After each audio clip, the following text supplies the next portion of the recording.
السلام عليكم ورحمة الله وبركاته. الحمد لله نحمده ونستعينه ونؤمن به ونتوكل عليه ونعوذ بالله من شرور أنفسنا ومن سيئات أعمالنا.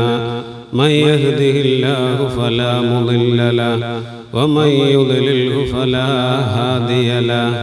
ونشهد أن لا إله إلا الله وحده لا شريك له. ونشهد أن محمدا عبده ورسوله ورسله بالهدى ودين الحق ليظهره على الدين كله ولو كره المشركون. فأعوذ بالله من الشيطان الرجيم. بسم الله الرحمن الرحيم. إن الله وملائكته يصلون على النبي يا أيها الذين آمنوا صلوا عليه وسلموا تسليما. يا رب بالمصطفى بلغ مقاصدنا واغفر لنا ما مضى يا واسع الكرم. وعلموا سيدنا ومولانا محمد. പ്രിയമുള്ള സഹോദര സഹോദരിമാരെ, അല്ലാഹു സുബ്ഹാനഹു വ തആല നാം ഒരുമിച്ച് കൂടിയതുപോലെ അവൻ്റെ സ്വരോഗ സ്വർഗത്തിൽ നമ്മെ സ്നേഹിക്കുന്ന മുഴുവൻ ആളുകളെയും ഒരുമിച്ച് കൂട്ടി അനുഗ്രഹിക്കുമാറാവട്ടെ. കഴിഞ്ഞ കാലങ്ങളിലൊക്കെ നമ്മുടെ ഈ ക്ലാസ്സിൽ മുടങ്ങാതെ വന്നിരുന്ന പല ആളുകളും രോഗികളായി വീടുകളിലും ഹോസ്പിറ്റലിലും കിടക്കുന്നവരുണ്ട്. അല്ലാഹു അവരുടെ രോഗങ്ങളെ നീ ശിഫയാക്കണേ റഹ്മാനെ. പലരും മരണപ്പെട്ടുപോയി, അവരുടെ ബർസഖിയായ ലോകം നീ ഖൈറിലാക്കി അനുഗ്രഹിക്കണേ റഹ്മാനെ.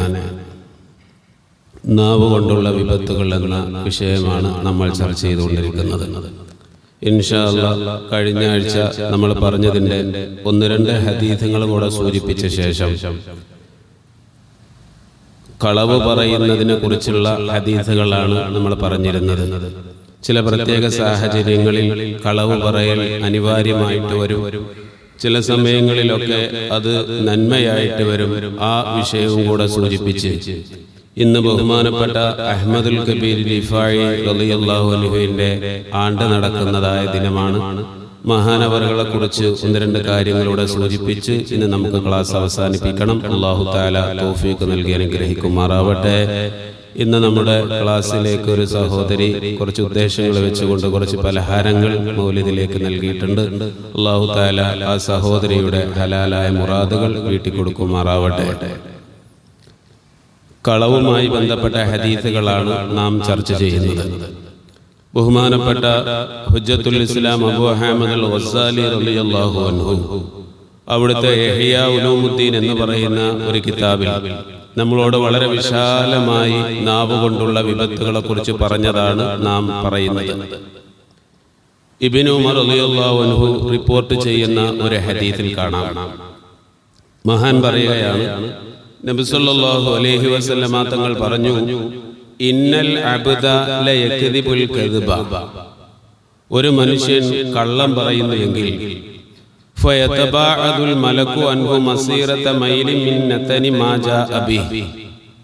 ആ കള്ളം പറയുന്നതിന്റെ നാറ്റം കാരണം ഒരു മൈല് ദൂരെ കിലോമീറ്ററുകളോളം അപ്പുറത്തേക്ക് അവനിൽ നിന്ന് ആ നന്മയുടെ മലക്ക് മാറി നിൽക്കും എന്ന് ശഫീഉനാ റസൂലുള്ളാഹി സ്വല്ലല്ലാഹു അലൈഹി വസല്ലം.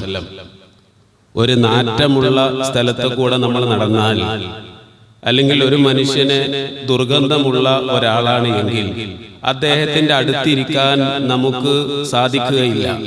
ചില ആളുകൾ ചിലപ്പോൾ ഛർദിക്കും, ചില നാറ്റങ്ങളൊക്കെ വരുമ്പോൾ. വാഹനത്തിലൂടെയൊക്കെ യാത്ര പോകുമ്പോൾ വേസ്റ്റുകളൊക്കെ ഇടുന്ന ഒരു സ്ഥലത്തെത്തിയാൽ യാത്രയിൽ ഛർദിക്കുന്ന അസുഖമുള്ള ആളുകളുണ്ടെങ്കിൽ ആ സ്മെല്ലടിച്ചാൽ പെട്ടെന്ന് ഉടനെ തന്നെ ഛർദിക്കും. നമുക്ക് തന്നെ ഓക്കാനം വരുന്ന ഒരു രീതിയാണ് മോശമായിട്ടുള്ള വാസന വരിക എന്നുള്ളത്. മലക്കുകളെ സംബന്ധിച്ചിടത്തോളം കള്ളം പറയൽ ഈ ഒരു മാനസികാവസ്ഥയാണ്. കള്ളം പറയുന്ന മനുഷ്യനിൽ നിന്നും കിലോമീറ്ററുകൾ ദൂരത്തേക്ക് മലക്കുകൾ മാറി നിൽക്കും എന്ന് ഷഫീഉനാ റസൂലുള്ളാഹി സ്വല്ലല്ലാഹു അലൈഹി വസല്ലം.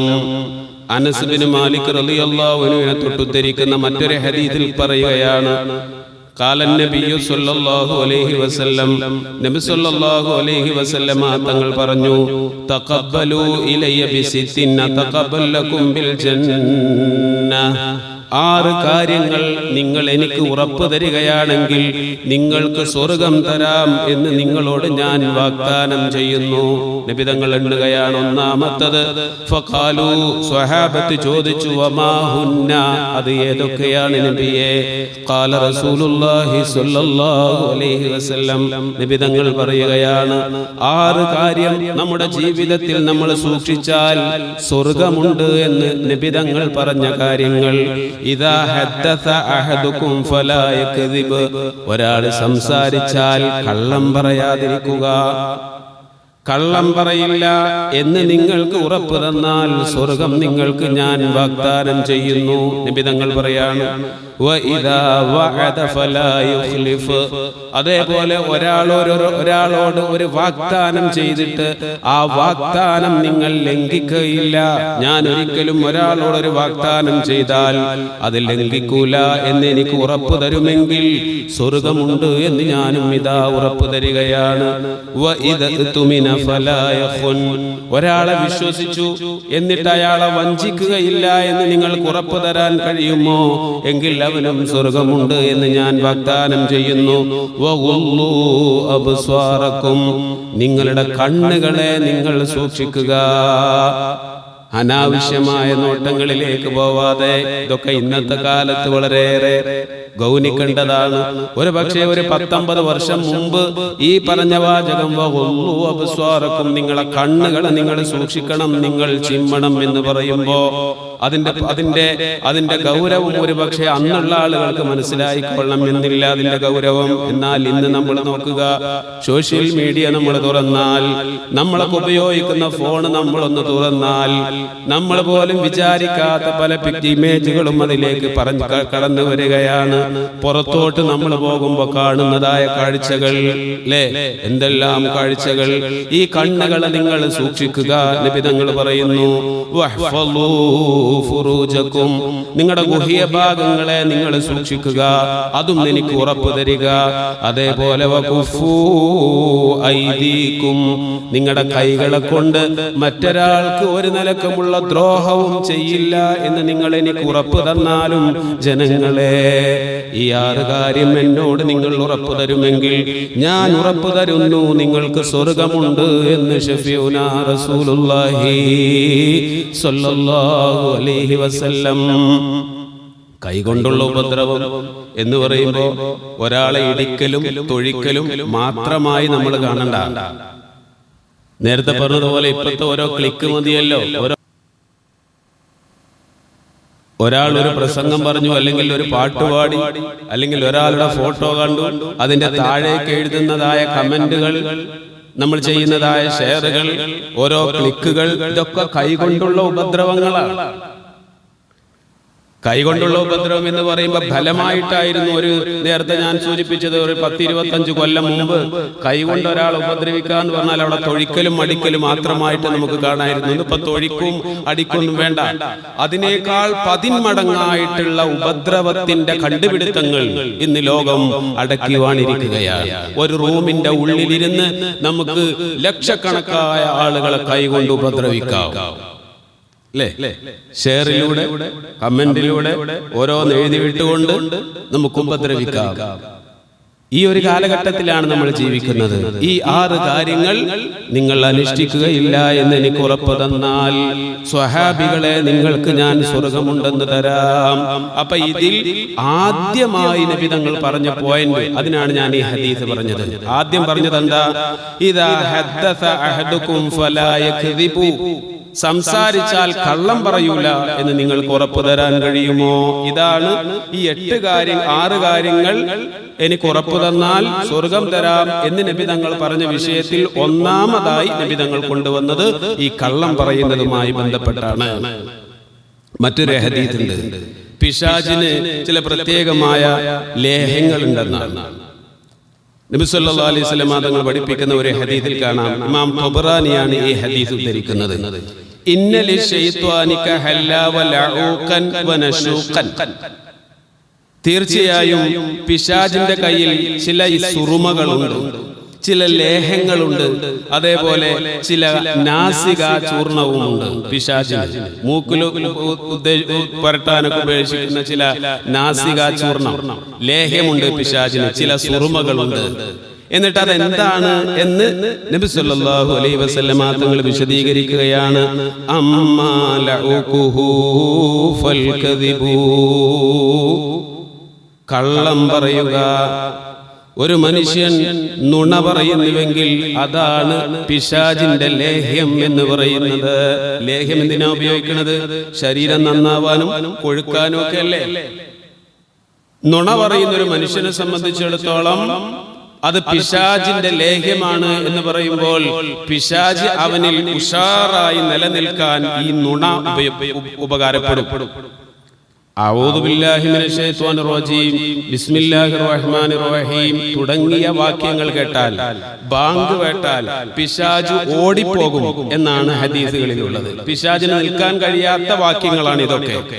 എന്നാൽ പിശാചിന് ലേഹ്യതുല്യമായി അവിടെ നിൽക്കാനും ഉഷാറായി തടിച്ചു കൊഴുത്ത് നമ്മുടെ കൂടെ പിശാചിന് വസിക്കാൻ ഉതകുന്ന ഒരു കാര്യം പിശാചിന്റെ ലേഹ്യം എന്നറിയപ്പെടുന്നതാണ് അൽ കദിബു, കള്ളം പറയൽ എന്ന് ഷഫീഉനാ റസൂലുള്ളാഹി സ്വല്ലല്ലാഹു അലൈഹി വസല്ലം. അതേപോലെ തന്നെ വനശാഖുഹു ഫൽ ഗളബു, കോപമാണ് നാസിക ചൂർണം എന്ന് പറയുന്നത്. പിശാച് നൽകുന്ന നാസിക ചൂർണമാണ് കോപം.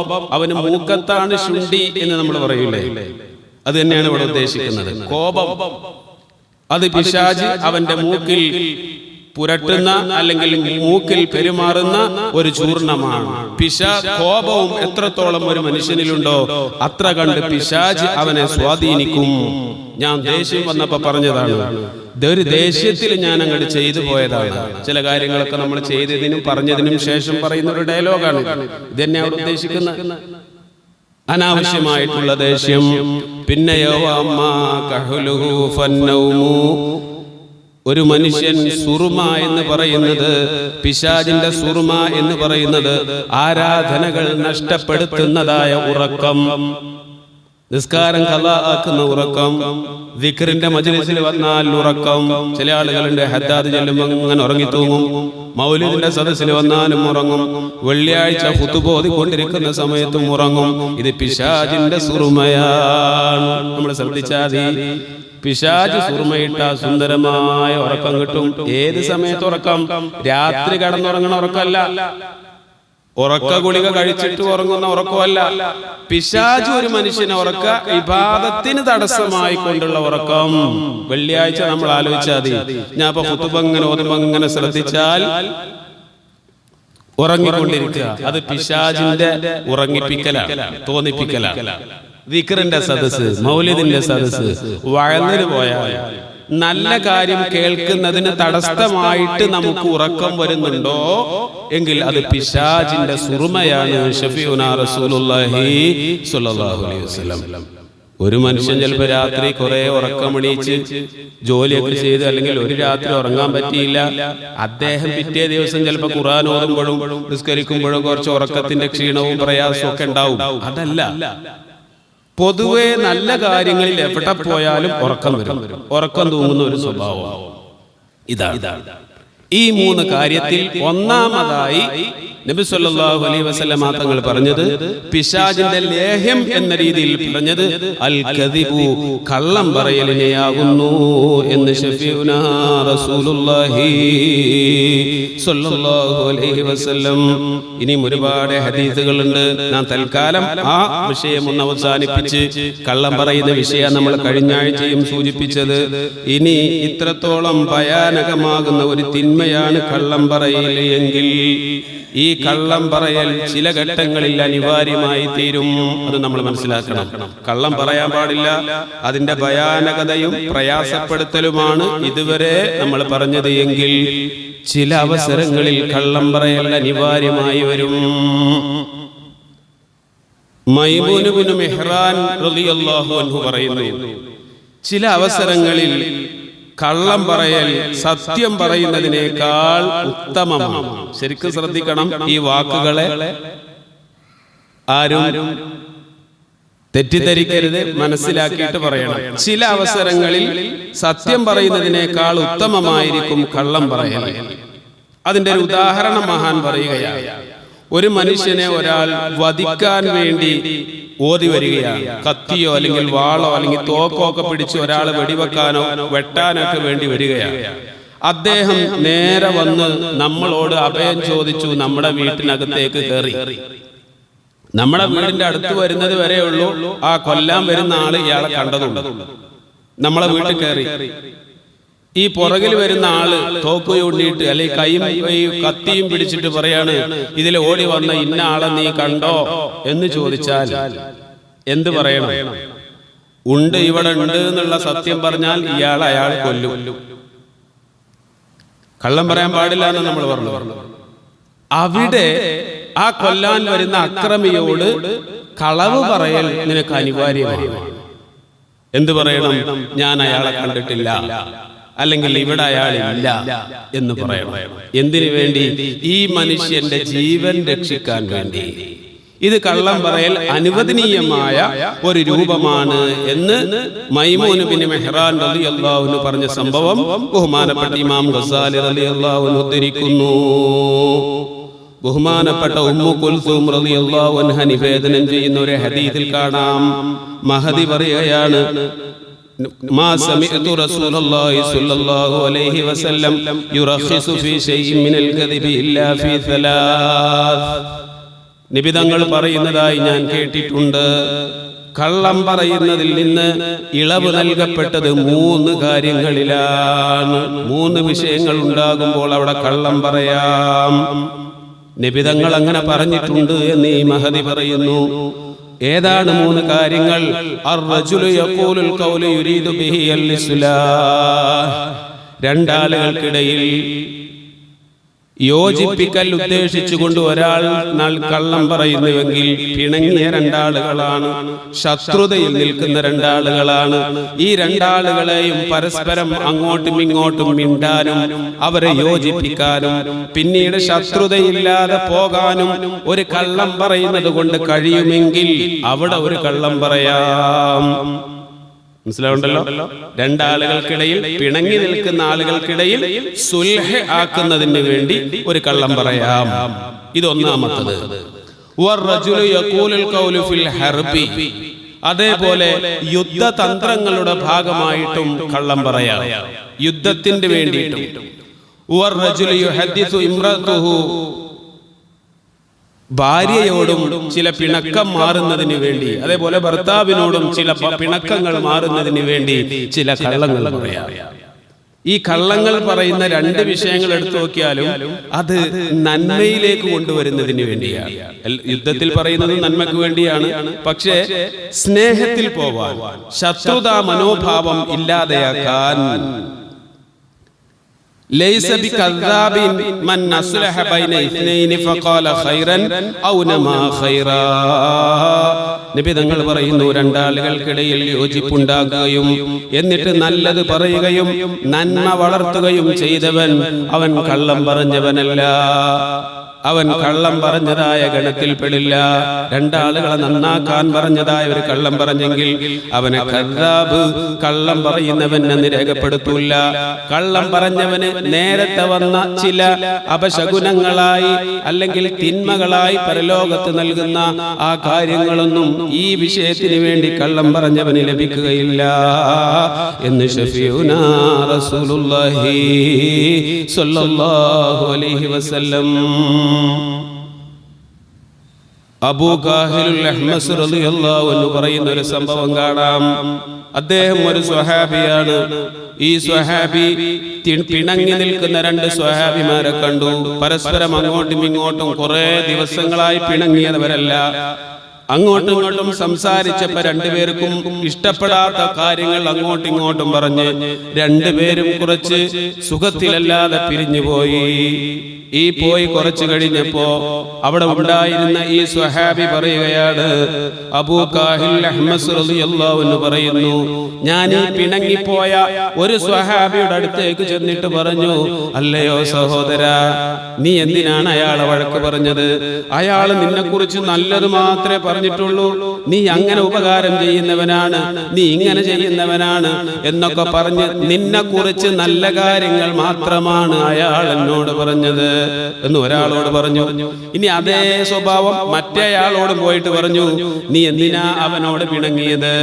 അവൻ നിന്നെ കുറിച്ച് നല്ലത് മാത്രല്ലേ പറഞ്ഞിട്ടുള്ളൂ, അവൻ നല്ല കാര്യങ്ങളാണ് നിന്നെ കുറിച്ച് പറഞ്ഞത്, നീ ചെയ്ത നന്മകൾ.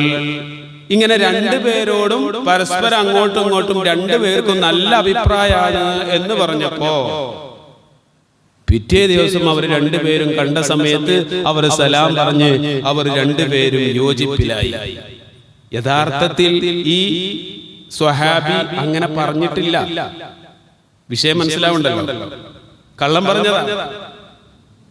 അപ്പൊ ഈ സ്വഹാബി അബൂ കാഹിലുൽ അഹ്മസ് റളിയല്ലാഹു അൻഹു പറയുകയാണ്, ഇപ്പോൾ അവർ രണ്ടുപേരും യോജിപ്പിലായി, എനിക്ക് മനപ്രയാസവും ഉണ്ടാക്കി. ഇയാൾക്ക് എന്താ മനപ്രയാസം ഉണ്ടാക്കിയത്? ഞാൻ കള്ളം പറഞ്ഞല്ലോ. അപ്പൊ ഈ സ്വഹാബി നേരെ ചെല്ലുകയാണ് ഇലാ ഹദ്റത്തി റസൂലില്ലാഹ്, നബി തങ്ങളുടെ മുമ്പിലേക്ക് ചെന്നുകൊണ്ട് പറഞ്ഞു, നബിയേ, ഇങ്ങനെ ഒരു സംഭവം നടന്നിട്ടുണ്ട് നബിയേ, ഞാൻ നുണയാണ് പറഞ്ഞത്, അവർ രണ്ടുപേരും നന്നായിക്കോട്ടെ, തിന്മയായി ശത്രുതയോടുകൂടെ ദേഷ്യത്തോടുകൂടെ ജീവിക്കണ്ടല്ലോ എന്ന് വിചാരിച്ച് ഞാൻ നുണ പറഞ്ഞു നബിയെ. ആ പറഞ്ഞത് കൊണ്ട് അവർ നന്നായിട്ടുണ്ട് നബിയെ, പക്ഷെ എന്റെ മനസ്സിൽ സമാധാനമില്ല, ഞാൻ കള്ളം പറഞ്ഞു പോയോ നബിയെ. ആ സമയത്ത് നബി തങ്ങൾ ഈ സ്വഹാബിയോട് പറയുകയാണ്, നീ പറഞ്ഞത് കള്ളമാണെങ്കിലും താങ്കൾ രണ്ടാളുകൾക്കിടയിൽ രഞ്ജിപ്പുണ്ടാക്കുകയാണല്ലോ ചെയ്തത്. ഇങ്ങനെ ഒരു കള്ളം പറഞ്ഞത് കാരണം രണ്ടാളുകൾക്കിടയിലുള്ള ശത്രുത അത് നീങ്ങിപ്പോകുമെങ്കിൽ അത് പറഞ്ഞത് കള്ളമല്ല. ശഫീഉനാ റസൂലുള്ളാഹി സ്വല്ലല്ലാഹു അലൈഹി വസല്ലം. ഇത്തരത്തിലുള്ള കാര്യങ്ങൾക്ക് വേണ്ടി കള്ളം പറയാന്നുള്ളത് വളരെ അപൂർവമാണ്. നമ്മൾ ആരും അങ്ങനെ കേൾക്കാറുമില്ല, അത് ചിന്തിക്കാറുമില്ല. അവരവരുടെ സ്വന്തം കാര്യങ്ങൾക്ക് വേണ്ടി അല്ലെങ്കിൽ സ്വന്തം വിജയങ്ങൾ നേടിയെടുക്കുന്നതിന് വേണ്ടിയാണ് അധിക ആളുകളും കള്ളം പറയുന്നത് എന്നുള്ളത് ഒരു യാഥാർത്ഥ്യമാണ്. രണ്ടാളുകൾക്കിടയിൽ പിണക്കം തീർക്കാനോ അല്ലെങ്കിൽ നമ്മളൊരു ചെറിയ കള്ളം പറയുന്നത് കൊണ്ട് അവർ തമ്മിൽ പിണക്കം മാറുമെങ്കിൽ അതിനല്ല നമ്മൾ കള്ളം പറയുന്നത്. രണ്ടാളുകൾക്കിടയിൽ എങ്ങനെയെങ്കിലൊക്കെ മൂപ്പിച്ചുകൊണ്ട് പരസ്പരം ദേഷ്യവും ശത്രുതയും ഉണ്ടാക്കാൻ പറ്റുമോ എന്നുള്ളത് പറയാത്തത് കൂടെ പറഞ്ഞു എന്ന് വരുത്തി തീർക്കുന്ന ചില പ്രവണതകളാണ് പല ആളുകളിലൊക്കെ കണ്ടുവരുന്നത്. സഹോദരിമാര് ശ്രദ്ധിക്കണം, പറയാത്ത ഒരു കാര്യം, ഈ പറഞ്ഞ ഒരു കാര്യം തന്നെ വേറെ ഒരാളോട് പറയുമ്പോൾ അതിന്റെ പേരിൽ അവിടെ പ്രശ്നങ്ങളും കലഹങ്ങളും ഉണ്ടാകുമെങ്കിൽ പറഞ്ഞ കാര്യം പോലും നമ്മൾ പറയാതിരിക്കണം. കാരണം കലഹങ്ങൾ ഉണ്ടാവുക, ശത്രുതാ മനോഭാവം ഉണ്ടാവുക എന്നതിനെ ഇസ്ലാം വളരെയേറെ നിരുത്സാഹപ്പെടുത്തിയ ഒരു കാര്യമാണ്. അല്ലെങ്കിൽ ഇത്രത്തോളം കള്ളം പറയുന്നതിന്റെ ഭവിഷ്യത്തുകൾ പറഞ്ഞ ശേഷം കള്ളം പറയൽ അനുവദനീയമാക്കുന്ന ഒരു ഘട്ടം നബി സല്ലല്ലാഹു അലൈഹി വസല്ലമ തങ്ങൾ നമുക്ക് വിശദീകരിച്ചു തരുന്നത് ഈ നന്മയുടെ വക്താക്കളായി പിണക്കം മാറാൻ വേണ്ടിയാണ് എന്നത് നമ്മൾ മനസ്സിലാക്കുമ്പോൾ, പിണക്കമില്ലാതെ ജീവിക്കുക, ആരോടും ഒരു ശത്രുതയില്ലാതെ ജീവിക്കുക, അതാണ് ഒരു യഥാർത്ഥ മുസ്ലിമായ മനുഷ്യന്റെ ലക്ഷ്യം എന്ന് പറയുന്നത്. നിസ്സാര കാര്യത്തിന്റെ പേരിൽ വഴക്കടിക്കുക, ഒരാൾ ചെയ്യുന്നത് കണ്ടുകൂടാ, അവൻ ചെയ്യുന്നത് അവൻ എനിക്ക് ഇഷ്ടമല്ല, അപ്പൊ പിന്നെ അവൻ ചെയ്യുന്നതൊന്നും എനിക്ക് കണ്ടുകൂടാ, ഇങ്ങനൊരു മനോഭാവം എന്തിനാണ് ഇങ്ങനെ ദേഷ്യപ്പെടുന്നത്? ഈ ദേഷ്യത്തിന്റെയും പകയുടെയും ഒരാളോട് വെറുതെ ഒരു കാര്യമില്ലാതെ അങ്ങോട്ട് മേക്കിട്ട് കയറാൻ പോവാ, ഇതൊന്നും ഒരു മുഅ്മിനായ മനുഷ്യന്റെ സ്വഭാവങ്ങളിൽ പെട്ടതല്ല. നമുക്കറിയാലോ, കുറെ മുമ്പ് നമ്മൾ ഒരിക്കൽ ക്ലാസ്സിൽ പറഞ്ഞതാണ്. നബി തങ്ങൾ ഒരിക്കൽ ഇങ്ങനെ ഇരുന്നപ്പോൾ ഒരു സ്വഹാബികൾ ഇങ്ങനെ ഇരിക്കുകയാണ്. നബി തങ്ങൾ പറഞ്ഞു, ആ ഡോറിലൂടെ ഇപ്പോ ഒരാൾ ഇങ്ങോട്ട് വരും, അയാൾ സ്വർഗാവകാശിയാണ് എന്ന് ശഫീഉനാ റസൂലുള്ളാഹി സ്വല്ലല്ലാഹു അലൈഹി വസല്ലം. കുറച്ച് കഴിഞ്ഞപ്പോൾ അതിലൊരു സ്വഹാബി വന്നു. രണ്ടാമത്തെ ദിവസവും നബി തങ്ങൾ പറഞ്ഞു. അപ്പോഴും അതിലൂടെ ആദ്യ ദിവസം വന്ന അതേ സ്വഹാബി തന്നെയാണ് രണ്ടാമത്തെ ദിവസവും വന്നത്. മൂന്നാമത്തെ ദിവസവും നബി തങ്ങൾ പറഞ്ഞു, ഇതിലൂടെ ഒരാൾ ഇപ്പോൾ ഒരു അയാൾ സ്വർഗത്തിലാന്ന് പറഞ്ഞു. മൂന്നാമതും ആ സ്വഹാബി തന്നെ വന്നത്. ആളുകളൊന്നും അത്ര മൈൻഡ് ചെയ്യാതിരുന്ന ഒരു സ്വഹാബിയാണ്. മുമ്പിലുണ്ടായിരുന്ന പല സ്വഹാബിമാർക്കും അത്ഭുതമായി, എന്താണ് ഇപ്പൊ ഇദ്ദേഹം ഇങ്ങനെ ചെയ്യാൻ കാരണം. അങ്ങനെ ഹദീസ് കുറച്ച് വിശാലമാണ്, ഞാനത് മുമ്പ് പറഞ്ഞതുകൊണ്ട് ഞാനത് വിശദീകരിക്കുകയല്ല. അവസാനം ഈ സ്വഹാബി എന്തുകൊണ്ടാണ് നമ്മൾ ആരും ചെയ്യാത്ത പല കാര്യം ഇദ്ദേഹം ചെയ്യുന്നുണ്ടാവുമെന്ന് വിചാരിച്ച് ആ വീട്ടിലേക്ക് ഒരു സ്വഹാബി പോയി അദ്ദേഹം ചെയ്യുന്ന ഇബാദത്തുകളൊക്കെ നിരീക്ഷിച്ചു.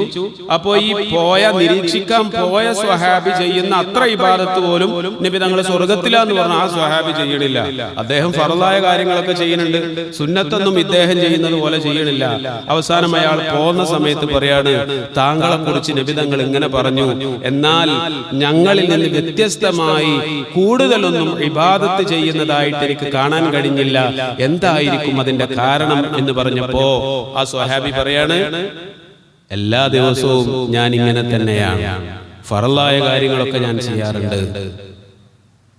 ഈ സ്വഹാബി തിരിഞ്ഞു പോരാൻ ഉദ്ദേശിക്കുമ്പോ ആ സ്വഹാബി വിളിച്ചിട്ട് പറഞ്ഞു, അല്ലയോ കൂട്ടുകാരാ, പക്ഷേ ഒരു കാര്യമുണ്ട്, എനിക്ക് ഈ ഭൂമി ലോകത്ത് ഒരാളോടും ശത്രുതയില്ല, എനിക്ക് ഒരാളോടും പകയില്ല, എനിക്ക് ഒരാളോടും ദേഷ്യമില്ല, ഞാൻ ഒരാളോടും ദേഷ്യപ്പെട്ടുകൊണ്ട് സംസാരിക്കാറില്ല, ആവശ്യത്തിനല്ലാതെ ദീനീയായ കാര്യങ്ങളിൽ മാത്രമേ ഞാൻ ഒരാളോട് ദേഷ്യപ്പെടുകയുള്ളൂ. ഇതല്ലാതെ എനിക്ക് ഒരാളോട് പകയോ വെറുപ്പോ വിദ്വേഷമോ അസൂയയോ ഒന്നും എന്റെ മനസ്സിൽ തോന്നാറില്ല. ആ സമയത്ത് ഈ സ്വഹാബി പറയാണ്, അത് തന്നെയാണ് താങ്കളെ ഞങ്ങളിൽ നിന്ന് വ്യത്യസ്തനാക്കുന്നത്. പള്ളിയിൽ വരുന്നുണ്ട്, നിസ്കരിക്കുന്നുണ്ട്, ഖുർആൻ ഓതുന്നുണ്ട്, ഹജ്ജ് ചെയ്തിട്ടുണ്ട്, ഉംറ ചെയ്യുന്നുണ്ട്, ദിക്ർ ചൊല്ലിയിട്ടുണ്ട്, പക്ഷേ ഒരാളോടൊരു ദേഷ്യം, ഒരാളോടൊരു പക, അവൻ എനിക്കിഷ്ടമല്ല, അതുകൊണ്ട് അവൻ ചെയ്യുന്നതും എനിക്കിഷ്ടമല്ല. ഇങ്ങനെയുള്ള ഒരു വെറുപ്പിന്റെ മനസ്സ് ഒരു ഹൃദയത്തിൽ ഉണ്ടെങ്കിൽ അതൊരു ഈമാനുള്ള മനുഷ്യന്റെ ലക്ഷണമല്ല.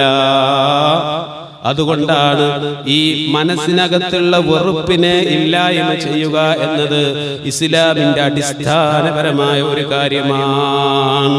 അല്ലാഹു സുബ്ഹാനഹു വ തആല അങ്ങനെയുള്ള ഖൽബ് നമുക്ക് നൽകുമാറാവട്ടെ. എന്തിനാ നമുക്ക് ദേഷ്യം? ഒന്ന് ആലോചിച്ച് നോക്കുക. ഈ പ്രസംഗിക്കുന്ന ഞാൻ ഇന്ന് ഇവിടെ നിന്ന് മരണപ്പെട്ടു പോയാൽ എനിക്ക് വേണ്ടി ആത്മാർത്ഥമായിട്ട് ദുആ ചെയ്യുന്ന ആളുകളായിരിക്കണം നിങ്ങളൊക്കെ. ആത്മാർത്ഥമായിട്ട്, അത് ഇമ്പോർട്ടന്റ് ആണ്.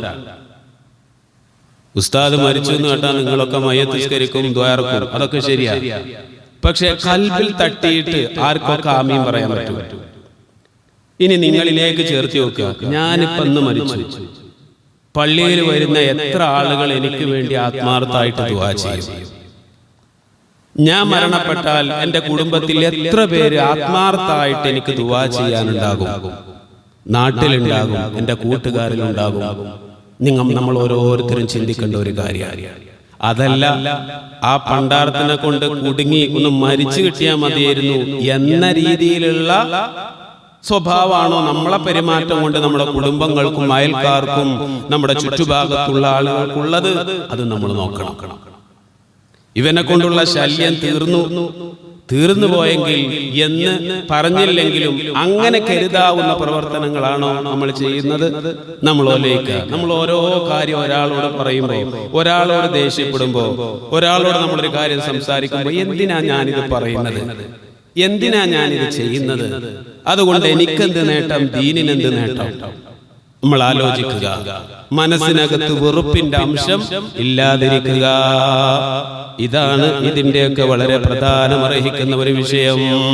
അതുകൊണ്ട് കള്ളം പറയൽ വളരെ കുറ്റകരമായ ഒരു കാര്യമാണെങ്കിൽ ആ കാര്യത്തിന് പോലും ഇളവ് നൽകി പറയാമെന്ന് പറയുന്ന ഒരു പോയിന്റ് രണ്ട് മനുഷ്യരെ ശത്രുതയിൽ നിന്ന് രഞ്ജിപ്പിലേക്ക് എത്തിക്കുക എന്ന പോയിന്റ് ആണെങ്കിൽ, എൻ്റെ ഉപ്പമാരെ, എൻ്റെ ഉമ്മമാരെ, സഹോദരങ്ങളെ, നമ്മൾ ശത്രുത മനോഭാവം വെച്ച് പുലർത്താതെ സ്നേഹത്തോടുകൂടെ കഴിയേണ്ടതിന്റെ ഒരു ആവശ്യകത എന്താണ് എന്നാണ് ഈ ഹദീസുകളും സംഭവങ്ങളും ഒക്കെ നമ്മളോട് സൂചന നൽകുന്നത്. അതുകൊണ്ട് ഇൻഷാ അല്ലാഹ് ഇന്നത്തെ ക്ലാസ് ഞാൻ അവസാനിപ്പിക്കുകയാണ് ഈ വിഷയം. ഇനി ഇതേപോലെ നാവിനെ സൂക്ഷിച്ച ഒരുപാട് മഹാന്മാരുണ്ട്. ഈ രീതിയിൽ നാവിനെ സംരക്ഷിച്ച, ഹൃദയത്തെ ശുദ്ധിയാക്കിയ അങ്ങനെയുള്ള ഒരു അവസ്ഥ നമ്മളിൽ വരുമ്പോൾ നമ്മൾക്ക് എത്തിപ്പെടാൻ പറ്റുന്ന ഒരു മേഖലയാണ് അല്ലാഹുവിന്റെ ഔലിയാക്കൾ എന്ന് പറയുന്ന ഒരു വിഭാഗം ഉണ്ടല്ലോ. അവിടേക്ക് നമ്മൾ എത്തുമ്പോ ഈ ഹൃദയത്തിന്റെ ഈ മോശപ്പെട്ട അംശങ്ങളെയൊക്കെ ഇല്ലാതെയാക്കുമ്പോഴാണ് ആ ഒരു സ്ഥാനത്തേക്ക് നമ്മൾ എത്തുക. അങ്ങനെ എത്തിയ വളരെ പ്രധാനപ്പെട്ട ഒരു വലിയാണ് ബഹുമാനപ്പെട്ട അഹ്മദുൽ കബീർ റിഫാഇ റളിയല്ലാഹു അൻഹു. കഴിഞ്ഞ മാസം ഗൗസുൽ ആലം റളിയല്ലാഹു അൻഹുവിന്റെ ആണ്ട് നമ്മൾ അനുസ്മരിക്കുകയുണ്ടായി. അതേപോലെയുള്ള വലിയ ഒരു മഹാനാണ് അഹ്മദുൽ കബീർ റിഫാഇ റളിയല്ലാഹു അൻഹു. നബി സല്ലല്ലാഹു അലൈഹി വസല്ലമ തങ്ങളുടെ കുടുംബപരയിൽ പരമ്പരയിൽ ജനിച്ച ഒരു തങ്ങളാണ് മഹാനവറുകൾ. ആത്മീയമായ വെളിച്ചം, മനസ്സിന്റെ ഹൃദയം ശുദ്ധിയാവാനുള്ള വഴികൾ അത് സ്വന്തം ജീവിതത്തിലൂടെ കാണിച്ചു തരികയും ആ രീതിയിൽ ജീവിക്കുകയും ചെയ്ത വലിയ ഒരു മഹാൻ. ഇറാഖിലാണ് മഹാൻ ജനിക്കുന്നത്. ഇന്നത്തെ ബസ്ര എന്നൊരു പ്രദേശം ഇന്നും അവിടെയുണ്ട് എന്നാണ് ചരിത്രങ്ങളിലൊക്കെ കാണുന്നത്. ഇറാഖിൽ ഒരുപാട് മഹാന്മാരുടെ കേന്ദ്രമാണ്. ബഹുമാനപ്പെട്ട ഗൗസുൽ ആലം റളിയല്ലാഹു അൻഹുവും ജനിച്ചത് ഇറാഖിൽ തന്നെയാണ്. അഹ്മദുൽ കബീർ റിഫാഇ തങ്ങളും ജനിക്കുന്നത് ഇറാഖിൽ തന്നെയാണ്. ഹിജ്റ വർഷം 512 മഹാൻ ജനിക്കുന്നത്.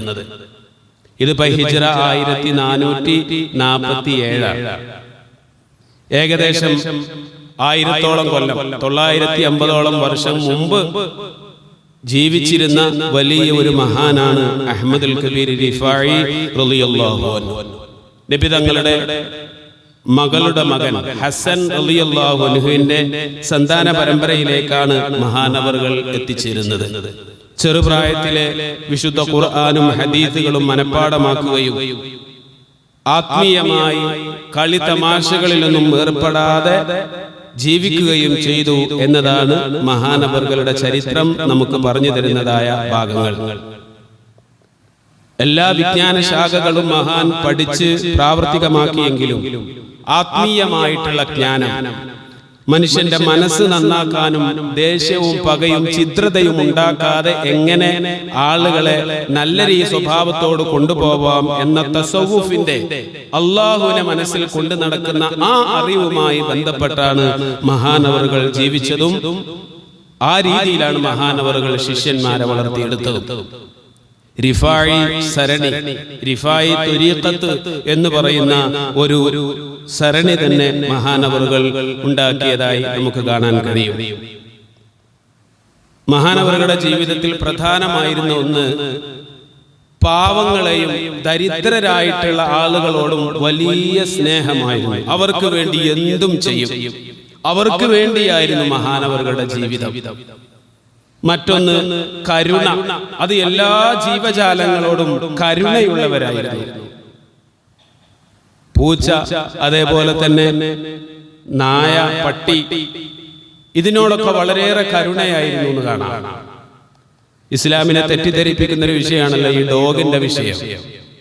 അതിനെ കാണുമ്പോഴൊക്കെ കല്ലെറിഞ്ഞ് ഓടിക്കാനും കൊല്ലാനും പാടില്ല. ആ ഒരു ജീവിയെ തൊട്ട് കഴിഞ്ഞാൽ നനവോടുകൂടെയാണ് സ്പർശിച്ചത് എങ്കിൽ നിസ്കരിക്കണമെങ്കിലും ഇബാദത്ത് ചെയ്യണമെങ്കിലും 7 പ്രാവശ്യം കഴുകണം. അതിൽ 1 പ്രാവശ്യം വെള്ളം കലക്കിയ വെള്ളം കൊണ്ടുപോകണം. അത്രയേ ഉള്ളൂ. ആ വിഷയം കൊണ്ട് നമ്മൾ അതിനെ മാറ്റി നിർത്തിയതാണ്. അല്ലാതെ അതിനെ കണ്ടാ തല്ലി ഓടിക്കണമെന്നല്ല. അഹ്മദുൽ കബീർ റിഫായി തങ്ങൾ പലപ്പോഴുമൊക്കെ ഈ വ്രണം പിടിച്ച് തെരുവ് പട്ടികൾ മുറിയൊക്കെ ആയി ആരും പരിചരിക്കാനില്ലാത്ത ജീവികളെയൊക്കെ പിടിച്ചുകൊണ്ടുപോയി ഒഴിഞ്ഞ പ്രദേശത്ത് കൊണ്ടുപോയി ദിവസങ്ങളോളം അതിനെ പരിചരിച്ചിരുന്നു മഹാനവറുകൾ. ഇങ്ങനെ ചെയ്യുന്നത് കണ്ട ആളുകൾ എന്തിനാണ് ഇങ്ങനെ ചെയ്യുന്നത് എന്ന് ചോദിച്ചാൽ മഹാനൊരു മറുപടിയേ ഉണ്ടായിരുന്നുള്ളൂ. അഹമ്മദ് ലൂവിൽ ഭൂമി ലോകത്തുള്ള ഒരു പട്ടി ചൊറി പിടിച്ച് അത് വ്രണമായി അത് പ്രയാസപ്പെട്ട് ഭൂമിയിലൂടെ നടക്കുന്നത് നീ കണ്ടപ്പോ അതിനെ പരിചരിക്കാനുള്ള ഒരു കരുണയുടെ അംശം എന്തേ അഹമ്മദ് നിന്റെ മനസ്സിൽ തോന്നിയില്ല എന്ന് പടച്ച റബ്ബ് പരലോകത്തെന്നോട് ചോദിച്ചാൽ ഞാൻ എങ്ങനെ അതിന് ഉത്തരം കൊടുക്കും? ജനങ്ങളെ, ഇത് എന്റെ റബ്ബിൻ സൃഷ്ടിച്ച ഒരു ജീവിയാണ്, അത് പ്രയാസം അനുഭവിക്കുകയാണ്. ഈ ജീവിയോട് കരുണ കാണിക്കുന്നില്ലെങ്കിൽ അഹമ്മദിന് പിന്നെ എന്ത് നേട്ടമാണ്, എന്ത് പ്രൗഢിയാണ് എന്റെ റബ്ബിന്റെ മുമ്പിൽ പോയി നിൽക്കാനുള്ളത്, യോഗ്യതയാണുള്ളത് എന്ന് ആളുകളോട് പറയുമായിരുന്നു അഹ്മദുൽ കബീർ റിഫായി തങ്ങൾ. ഒരിക്കൽ മഹാനവറുകൾ വീട്ടിലേക്ക് വരികയാണ്. ചില റിപ്പോർട്ടുകളിൽ പള്ളിയിൽ എന്നുണ്ട്. അപ്പോ അദ്ദേഹത്തിന്റെ അഹ്മദുൽ കബീർ റിഫായി തങ്ങളുടെ ഒരു ഷർട്ട്, ആ ഷർട്ടിൽ ഒരു പൂച്ച കിടന്നുറങ്ങുന്നുണ്ട്. പൂച്ച സാധാരണ നമ്മുടെ വീടുകളിലൊക്കെ വളർത്തുള്ള പൂച്ച അങ്ങനെ കിടന്നുറങ്ങുമല്ലോ. ഒരു പൂച്ച കിടന്നുറങ്ങുന്നുണ്ട്. മഹാനവറുകൾ ഇത്തിരി നേരം അവിടെ നിന്നു. ആ ഷർട്ട് ഇട്ടിട്ട് വേണം മഹാനവറുകൾക്ക് പുറത്തു പോവാൻ. പൂച്ചയിൽ കിടന്നുറങ്ങണം. എന്ത് ചെയ്യും? നമ്മളാണെങ്കിൽ പറഞ്ഞ പൂച്ചനെ ഓടിച്ച് ഷർട്ടെടുത്ത് പോകും. മഹാൻ ചിന്തിക്കുകയാണ്, ആ പൂച്ച ഒരു ജീവിയാണ്. ഉറക്കം എന്ന് പറയുന്നത് ഉറക്കി കിടക്കുന്ന ഒരു മനുഷ്യന്റെ അടുത്ത് പോയി ഖുർആൻ ഓതാൻ പാടില്ല. അപ്പൊ ഖുർആൻ ഓതുന്നതിനേക്കാൾ ശ്രേഷ്ഠമായിട്ടല്ല ഉറക്കം, അതുകൊണ്ടല്ല അത്. പക്ഷെ അയാൾക്ക് ശല്യം ഉണ്ടാക്കരുത് എന്നുള്ളതുകൊണ്ടാണ്. ഖുർആൻ ഉറങ്ങുന്ന ഒരാളടുത്ത് പോയി ഖുർആൻ ഓതാൻ പോലും പാടില്ല. അപ്പൊ അത്രത്തോളം ഉറങ്ങുന്നവനെ ശല്യപ്പെടുത്തരുത്, അതൊരു കാര്യമാണ്. അത് ജീവിയാണെങ്കിലും അങ്ങനെ തന്നെയാണല്ലോ.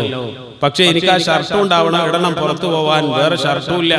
മഹാൻ എന്ത് ചെയ്തു എന്ന് ചോദിച്ചാൽ അദ്ദേഹത്തിന്റെ കയ്യിന്റെ ഭാഗത്തായിരുന്നു ഈ പൂച്ച തലവെച്ച് കിടന്നത്, ബാക്കിയൊക്കെ പുറത്താണ്. മഹാനവറുകൾ ഈ പൂച്ച കടന്നിരുന്ന ഈ കയ്യിന്റെ ഭാഗം കട്ട് ചെയ്ത് അവിടെ വെച്ചു, പൂച്ച ഉണരാതിരിക്കാൻ. എന്നിട്ട് ബാക്കിയുള്ള ഷർട്ടുമായിട്ട് പുറത്തോട്ട് പോയി എന്നാണ് ചരിത്രം. അത്രത്തോളം ഭൂമി ലോകത്തുള്ള ഒരു ജീവിക്കും എന്നെ കൊണ്ട് ഉപദ്രവമുണ്ടാവരുത് എന്ന് കരുതി ജീവിച്ച മഹാനാണ് ബഹുമാനപ്പെട്ട അഹ്മദുൽ കബീർ റിഫായി റളിയല്ലാഹു അൻഹു. ഇങ്ങനെ ജീവിച്ചപ്പോ അതേപോലെ നബി സല്ലല്ലാഹു അലൈഹി വസല്ലമ തങ്ങളെ വളരെയേറെ ഇഷ്ടമായിരുന്നു. നബി തങ്ങളോട് വല്ലാത്ത പ്രേമം. നബി സല്ലല്ലാഹു അലൈഹി വസല്ലമ തങ്ങളെ കാണണം, മദീനയിലേക്ക് പോകണമെന്ന് അതിയായ ആഗ്രഹം മഹാനുണ്ടായിരുന്നു. ചരിത്രങ്ങളിൽ കാണാം, ഒരിക്കൽ അഹ്മദുൽ കബീർ റിഫായി റളിയല്ലാഹു അൻഹു മദീനയിലേക്ക് ചെന്നു. മക്കയിൽ പോയി ഉംറ നിർവഹിച്ച് മദീനയിലേക്ക് വന്നു നബി തങ്ങളെ സിയാറത്ത് ചെയ്യാൻ. നബി തങ്ങളെ സിയാറത്ത് ചെയ്തു. നബി തങ്ങൾ അവിടുത്തെ പേരിൽ ഒരുപാട് സ്വലാത്തുകൾ ചൊല്ലിക്കൊണ്ട് മഹാനവറുകൾ നബി തങ്ങളുടെ മറവ് ചെയ്യപ്പെട്ടതായ ആ റൗള ഷരീഫിന്റെ മുമ്പിൽ പോയിക്കൊണ്ട് ഒരു കവിത പാടുകയാണ്. ചരിത്രങ്ങളിൽ കാണാമത്. ഫീ ഹാലത്തിൽ ബുഅദി റൂഹി കുന്തു റുസിലുഹാ തുകംബിലുൽ അർള അന്നി വഹിയ നായിബതി ഫഹാദിഹി നൗമത്തുൽ അശ്ബാഹി ഖദ് ഹളറത് ഫംദുദ് യദൈക ലികൈ തുഹ്ലാ ബിഹാ ശഫതി. നബി തങ്ങളോട് പറയാണ്, എന്റെ ആത്മാവ് വിദൂരങ്ങളിലാണെങ്കിലും, എന്റെ ആത്മാവ് ബഗ്ദാദിന്റെ വിദൂര സ്ഥലങ്ങളിലാണെങ്കിലും നബിയെ, എന്റെ ആത്മാവിനെ ഞാൻ ഈ മദീനയിലേക്ക് പറഞ്ഞയക്കാറുണ്ട്, അങ്ങയുടെ ചാരത്തേക്ക് പറഞ്ഞയക്കാറുണ്ട്. വിജനമായ മലമ്പ്രദേശങ്ങളിലാണെങ്കിലും മദീനയിൽ നിന്ന് കിലോമീറ്ററുകൾ അപ്പുറമുള്ള സ്ഥലത്ത് ഞാൻ നിൽക്കുമ്പോഴും നബിയെ, എന്റെ മനസ്സ് അങ്ങ് മാത്രമാണ്, എന്റെ റൂഹിൽ അങ്ങ് മാത്രമാണ്, എന്റെ ചിന്തയിൽ അങ്ങ് മാത്രമാണ്. എന്നാൽ ഇപ്പോൾ ഇതാ ഞാൻ എപ്പോഴും എൻ്റെ മനസ്സിനെയാണ് മദീനയിലേക്ക് പറഞ്ഞേക്കാറുള്ളതെങ്കിൽ ഇപ്പോൾ മനസ്സിനെ മാത്രമല്ല എൻ്റെ ശരീരത്തെയും നബിയെ അങ്ങയുടെ മുമ്പിൽ കൊണ്ടുവന്ന് വെച്ചിരിക്കുകയാണ് ഈ പാവപ്പെട്ട അഹ്മദുൽ കബീർ. അതുകൊണ്ട് നബിയെ അങ്ങയുടെ കൈ എനിക്കൊന്ന് ഉയർത്തി തരണം, അങ്ങയുടെ കൈ എനിക്കൊന്ന് കാണണം എന്ന് നബി തങ്ങളോട് പറഞ്ഞപ്പോൾ ഫംദുദ് യദൈക ലികൈ തുഹ്ലാ ബിഹാ ശഫതി, റൗളയിൽ നിന്ന് നബി തങ്ങളുടെ കൈ ഉയർത്തി കാണിച്ചു കൊടുത്തു അഹ്മദുൽ കബീർ റിഫായി തങ്ങൾക്ക്. ഇതൊരു ചരിത്രമാണ്. 512 നബി തങ്ങൾ വഫാത്തായി 500 വർഷം കഴിയുമ്പോഴാണ് മഹാനവറുകൾ ജനിക്കുന്നത്. നബിതങ്ങൾ വഫാത്തായി പോയി 500 വർഷങ്ങൾ പിന്നിട്ട ശേഷം നബിതങ്ങളുടെ റൗളയിൽ പോയിട്ട് അങ്ങയുടെ കൈ എനിക്കൊന്ന് കാണണം എന്ന് പറഞ്ഞപ്പോ അത് കാണിച്ചു കൊടുത്തു. അതിൽ മഹാനവറുകൾ പിടിച്ച് ചുംബിച്ചു എന്ന് ചരിത്രം പറയുകയാണ്. ഖുർആനിലുണ്ടോ ഹദീസിലുണ്ടോ എന്ന് ചോദിച്ചാലില്ല. പക്ഷേ ഇങ്ങനെ ഒരു സംഭവം നടന്നു എന്ന് മഹാനവറുകളുടെ ചരിത്രങ്ങളിൽ കാണുന്നു. അന്ന് റൗളയിൽ ഉണ്ടായിരുന്ന ഒരുപാട് ആളുകൾ ഇതിന് സാക്ഷികളായിരുന്നു. മഹാനവറുകളുടെ ശിഷ്യന്മാർ ഇതിന് സാക്ഷികളായിരുന്നു. അഹ്മദുൽ കബീർ റിഫായി തങ്ങളുടെ ചരിത്രമാണ്. നേരത്തെ ഞാൻ പറഞ്ഞതുപോലെയുള്ള അത്രയും മൃദുലതയുള്ള മനസ്സും ഒരാളോടും ശത്രുതാ മനോഭാവവുമില്ലാത്ത ഒരാളാണെങ്കിൽ അള്ളാഹുവിന്റെ ഹബീബിന്റെ കൈ കാണിച്ചു കൊടുത്തൂടെ അള്ളാഹുവിന്? ഇതൊക്കെ അള്ളാഹുവിലേക്ക് അടുക്കുമ്പോ, അള്ളാഹു ഇഷ്ടപ്പെട്ടതുപോലെ ജീവിക്കുമ്പോ അള്ളാഹു ഒരു മനുഷ്യന് നൽകുന്ന അത്ഭുതങ്ങളാണ്. ഈ സംഭവം തന്നെ ഇപ്പൊ യൂട്യൂബിലൊക്കെ ഇത് പാടി കറാമത്തിനെയും ഔലിയാക്കളെയും ഒക്കെ നിഷേധിക്കുന്ന ആളുകൾ പരിഹസിക്കുന്നതും ഞാൻ തന്നെ കണ്ടിട്ടുണ്ട്. ഞാനിപ്പോ ഈ പറഞ്ഞ ഇതേ ബൈത്ത് ചൊല്ലിക്കൊണ്ട് ഇങ്ങനെ കണ്ടാവോ? പച്ച നുണയല്ലേ? ചരിത്രമാണ്. 1947 എന്തൊക്കെയാണ് ഈ ലോകത്ത് സംഭവിച്ചത്? ഇന്ത്യ രാജ്യത്തിന്റെ മോചനത്തിന് വേണ്ടി മുസ്ലിങ്ങളായ ആളുകൾ വഹിച്ച പങ്കെന്താണ്? ആ ചരിത്രങ്ങളൊക്കെ മാറ്റിമറിച്ച് പുതിയതായ കള്ള ചരിത്രങ്ങൾ ഇപ്പൊ ഉണ്ടാക്കിക്കൊണ്ടിരിക്കുകയാണ്. ചരിത്രങ്ങളിൽ എന്തും പറയാം. ഇത് കണ്ടതും നേരായതുമായ ചരിത്ര വിശകലനങ്ങളാകുമ്പോൾ അത് വിശ്വസിക്കൽ മുഅ്മിനീങ്ങളായ ആളുകൾക്ക് നിർബന്ധമുള്ള ഒരു കാര്യമൊന്നുമല്ല. ഇത് വിശ്വസിച്ചില്ലെങ്കിൽ ഒരാൾ പുറത്തു പോകും, ദീനിന്ന് പുറത്തു പോകുന്നില്ല. പക്ഷേ ഇത് വിശ്വസിക്കണമെങ്കിൽ ഒരു തൗഫീഖ് വേണം. അള്ളാഹുവിന്റെ ആരിഫീങ്ങളെയും അള്ളാഹുവിന്റെ ഔലിയാക്കളെയും അള്ളാഹുവിന്റെ ഇഷ്ടക്കാരെയും അവരുടെ ചരിത്രങ്ങളും അവരുടെ ജീവിതവും പഠിക്കുകയും മനസ്സിലാക്കുകയും ചെയ്ത ആളുകൾക്ക് ഇതൊന്നൊരു പ്രശ്നമല്ല. ബഹുമാനപ്പെട്ട സ്വാലിഹ് നബി അലൈഹിസ്സലാമിന് വലിയ ഒരു പാറക്കല്ലിൽ നിന്ന് ഒരു വടി കൊണ്ടടിച്ചപ്പോൾ അത് പിളർന്ന് അതിന്റെ ഉള്ളിൽ നിന്ന് ഒരു ഒട്ടകം പുറത്തു വന്നതായ ചരിത്രം ഖുർആനിൽ പറയുന്നുണ്ട്. وأبرئ الأكمه والأبرص وأحيي الموتى بإذن الله. ഈസാ നബി അലൈഹിസ്സലാം കണ്ണ് കാണാത്ത ആളുകളൊന്ന് തടവുമ്പോ കാഴ്ചശക്തി വരും. പാണ്ഡിരോഗമുള്ളവരൊന്ന് തടവുമ്പോ അവന്റെ പാണ്ഡിരോഗം മാറും. അതേപോലെ മരണപ്പെട്ട് കിടക്കുന്ന ഒരാളെ അള്ളാഹുവിന്റെ അനുമതി പ്രകാരം എണീറ്റ് പോളോ എന്ന് പറയുമ്പോൾ അവൻ ജീവൻ ഉണ്ടാകും. ഖുർആനിലുള്ളതല്ലേ ഇത്? ഖുർആനിൽ പറഞ്ഞതായ അത്ഭുതമല്ലേ? മൂസാ നബിയുടെ കയ്യിൽ ഒരു വടിയുണ്ടായിരുന്നു. ആ വടി അങ്ങോട്ട് നിലത്തിട്ടാൽ അത് അത് ഭീമാകാരനായ വലിയൊരു പാമ്പായി രൂപാന്തരപ്പെടും. ഖുർആനിലുള്ളതല്ലേ ഇത്?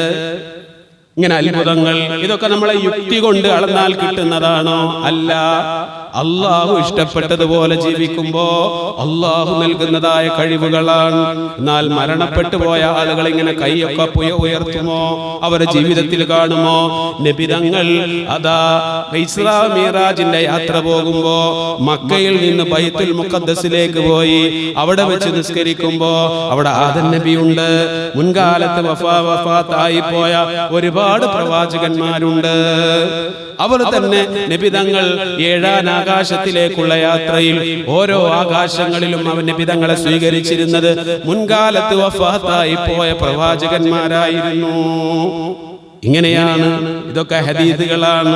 അപ്പോ റിഫായി ശൈഖ് റളിയല്ലാഹു അൻഹുവിന്റെ കൈ ഇങ്ങനെ പുറത്തേക്ക് ഇട്ടു എന്ന ചരിത്രം നമുക്ക് വിശ്വസിക്കാമോ എന്ന് ചോദിച്ചാൽ അതിനേക്കാൾ വലുത് അത്ഭുതങ്ങൾ ഖുർആനിൽ മഹാന്മാർക്ക് പ്രകടിപ്പിച്ചു കൊടുത്തത് ഖുർആനിലും ഹദീസിലുമുണ്ട്. പക്ഷേ ഖുർആനിലും ഹദീസിലും പറഞ്ഞതായ അത്ഭുതങ്ങൾ വിശ്വസിക്കൽ നിർബന്ധമാണ്. അതിനെ നിരാകരിച്ചാൽ ഇസ്ലാമിൽ നിന്ന് പുറത്തു പോകും. റിഫായി തങ്ങളുടേത് ചരിത്രമാണ്, ഉണ്ടായതാണ്. ഒരു ചരിത്രത്തെ നിഷേധിക്കുന്നത് കൊണ്ട് അവനെ നമുക്ക് കള്ളൻ എന്ന് പറയാം. ചളിക്കവട്ടം പള്ളിയിൽ ഇന്നേ ദിവസം ഒക്ടോബർ 30, 2025 ഞാൻ ഇങ്ങനെ ഒരു ക്ലാസ് നടത്തി എന്നുള്ളത് ഒരു സത്യമാണ്. ഇനി ഒരു 10 കൊല്ലം കഴിഞ്ഞിട്ട് പറയാണ് നിസാമി എന്ന് പറയുന്ന ഒരാൾ എറണാകുളം ചളിക്കവട്ടം പള്ളിയിൽ നിന്നിട്ടേ ഇല്ല എന്ന് പറഞ്ഞാലോ അയാൾ ഇസ്ലാം നിർത്തൂ? ഇല്ല. പക്ഷെ അദ്ദേഹം ഒരു നുണയനാണ് എന്ന് പറയാം. ഉള്ള ഒരു ചരിത്രത്തെ ഞാനിവിടെ നിലവിലുണ്ട് എന്നുള്ളത് ഒരു ചരിത്രമാണ്, സത്യമാണ്. ഇനി ഒരു 20 കൊല്ലം കഴിഞ്ഞിട്ട് ഒരാൾ അതിനെ നിഷേധിച്ചാലോ അയാൾ ഇസ്ലാം പുറത്തൊന്നും പോകില്ല. രീതിയിൽ പക്ഷേ യാഥാർത്ഥ്യത്തെ മാറ്റി പറയുന്നവരെന്ന് പറയാം.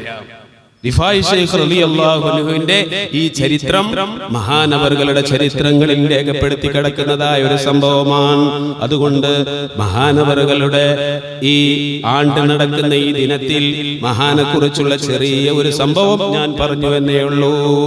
നമുക്കും ഇങ്ങനെയൊക്കെ ആവാൻ പറ്റും. പക്ഷേ മഹാന്റെ ജീവിത വിശുദ്ധി നബി തങ്ങൾ പഠിപ്പിച്ച അതേ വഴിയിലൂടെയായിരുന്നു. ആ ഒരു വഴിയിലൂടെ നമ്മൾ ജീവിച്ചാൽ ഈ പറയപ്പെട്ടതായ മഹത്വം നേടിയെടുക്കാൻ നമുക്കും കഴിയും. അല്ലാഹു സുബ്ഹാനഹു തആല അത്തരത്തിലുള്ള അവന്റെ സജ്ജനങ്ങളിൽ നാം ഏവരെയും ഉൾപ്പെടുത്തി അനുഗ്രഹിക്കുമാറാവട്ടെ.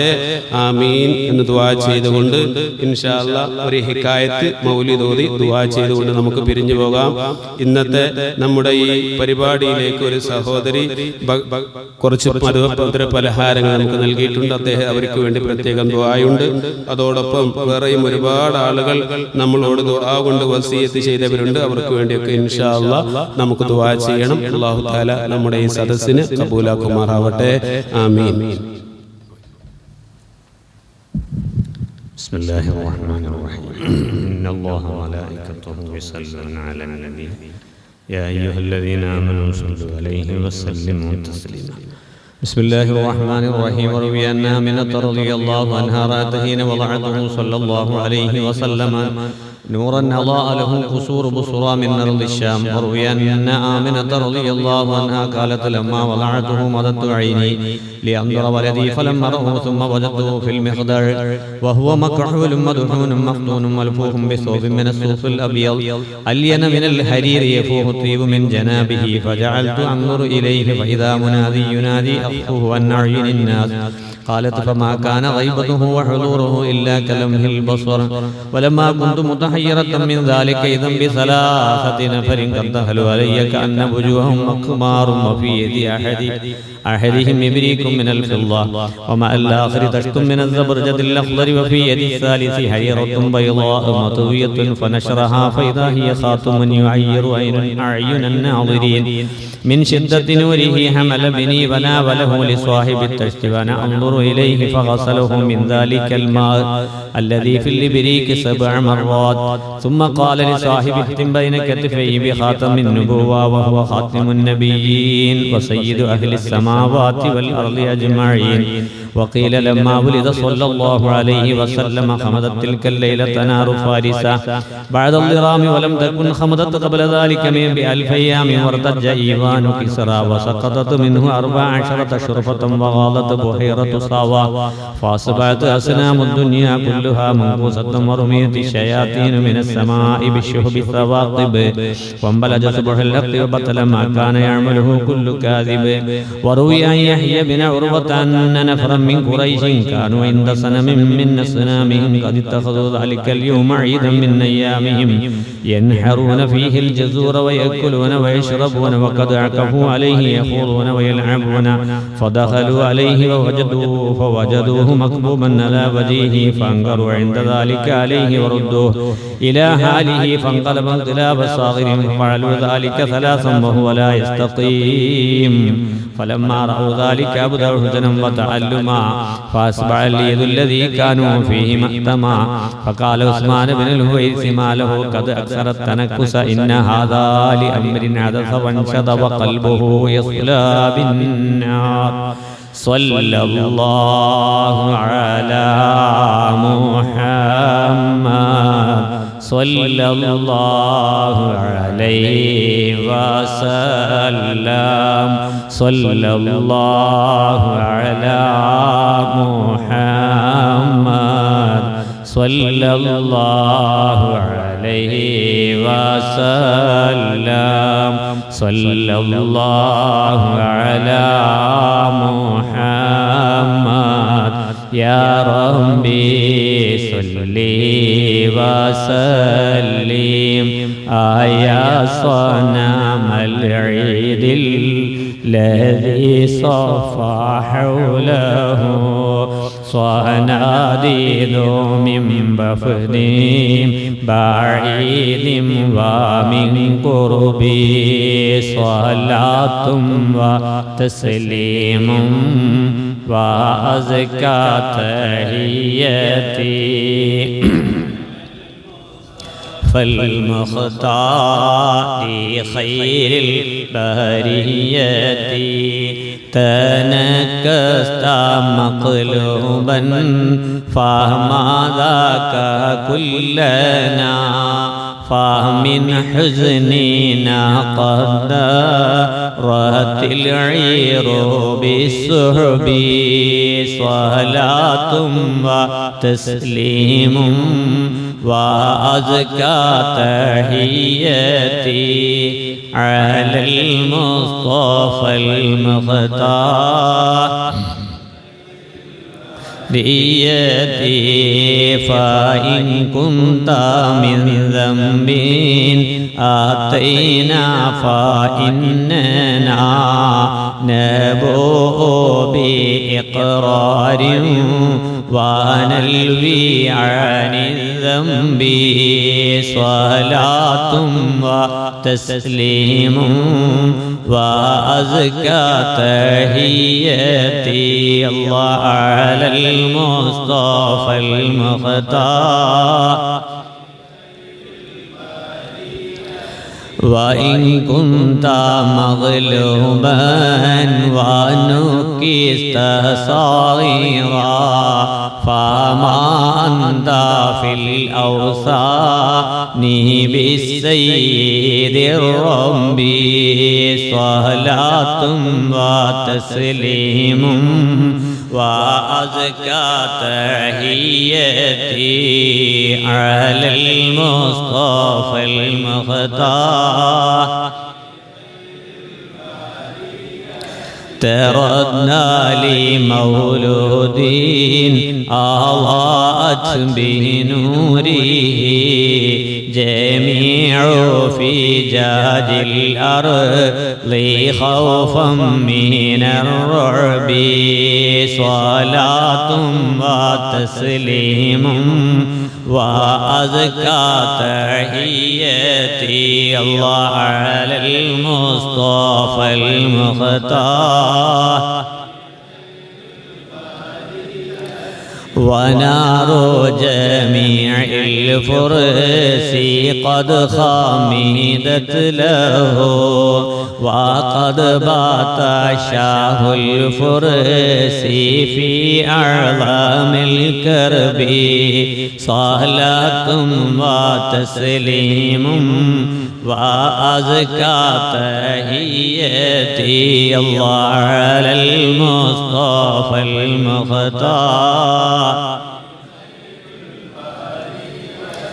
فيا لقصي يرجع الله عليكم وهم إلى الإسلام والمنزل الرحب ربي صلاة وتسليم وأزكى تحياتي الله على المصطفى المختار خير البرية.